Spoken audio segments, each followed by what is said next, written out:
face au château de Beaucaire, dont nous avons parlé dans le microdoc dédié à Guy de Cavaillon, se trouve, sur la rive gauche du Rhône donc, le château de Tarascon, tel que vous pouvez le voir ici, est le fruit d'une reconstruction d'un château plus ancien.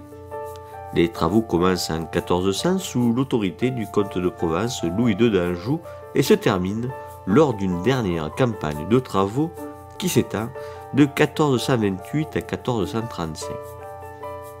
La pierre est tirée de la rive droite du Rhône, des carrières de Beaucaire, qui, en occitan, se dit Belcaire, ce qui signifie la belle pierre. Le roi René fut l'occupant le plus illustre de ce château, sur lequel il n'exerça guère de velléité artistique, sinon pour remplacer le pont-levis par un pont entièrement maçonné. Ce qui peut frapper à la vue de ce château, qui a été conçu d'un même mouvement, rappelons-le, c'est d'y retrouver ce mélange des formes qui faisait en général la marque des châteaux dont l'architecture était le fruit d'une évolution architecturale au fil des siècles.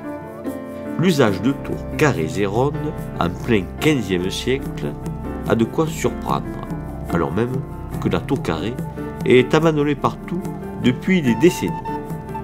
Si l'on regarde bien, la disposition des deux ensembles, contrairement à ce que l'on peut lire ici ou là, il n'y a aucune logique militaire à l'œuvre.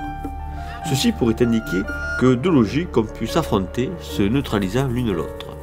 L'architecte Jean Robert pourrait avoir imposé des tours rondes pour rendre le château plus résistant à l'artillerie naissante, ce sont les tours de l'horloge et la tour des chapelles, tandis que le maître d'ouvrage aurait émis et imposé l'idée visant à donner un aspect féodal à l'ensemble en multipliant les tours carrées. Solide bloc de pierre posé au bord du fleuve, puissamment fortifié avec ses murailles d'une épaisseur de 3 à 4 mètres, le château de Tarascon a été, comme nombre de ces édifices anciens devenus obsolètes avec le temps, transformé en prison.